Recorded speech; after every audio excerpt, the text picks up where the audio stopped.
शादी की सुहाग सेज पर बैठी एक स्त्री का पति जब भोजन का थाल लेकर अंदर आया तो पूरा कमरा उस स्वादिष्ट भोजन की खुशबू से भर गया।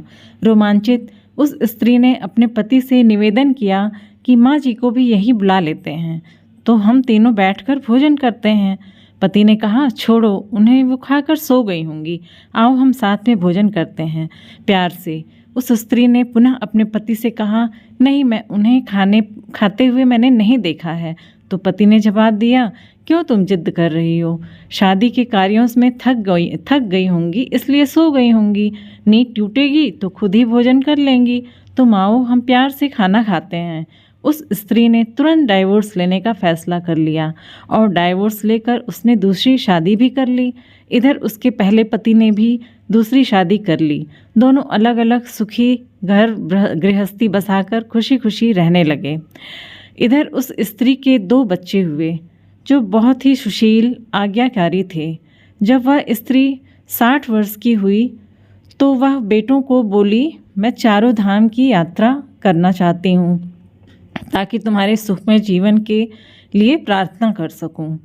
बेटे जो है वो तुरंत अपनी माँ को लेकर चारों धाम की यात्रा पर निकल गए। एक जगह तीनों माँ बेटे भोजन के लिए रुके और बेटे भोजन परोसकर माँ से खाने की विनती करने लगे।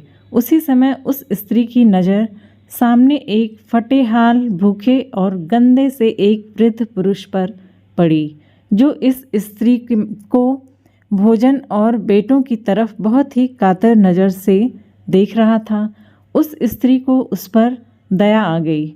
बेटों को बोली, आओ पहले उस वृद्ध को नहलाओ, उसे वस्त्र दो, फिर हम सब मिलकर भोजन करेंगे।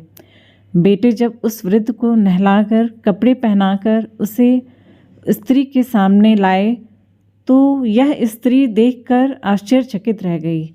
वह वृद्ध वही था जिससे उसने शादी की सुहाग रात को ही डाइवोर्स ले लिया था।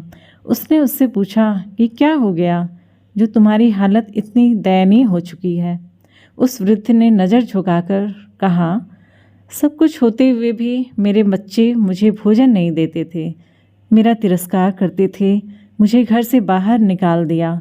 उस स्त्री ने उस वृद्ध से कहा, इस बात का अंदाज़ा तो मुझे तुम्हारे साथ सुहाग रात को ही लग गया था, जब तुमने पहले अपनी बूढ़ी माँ को भोजन कराने की बजाय उस स्वादिष्ट भोजन की थाल लेकर मेरे कमरे में आ गए और मेरे बार बार कहने के बावजूद भी आपने अपनी माँ का तिरस्कार किया।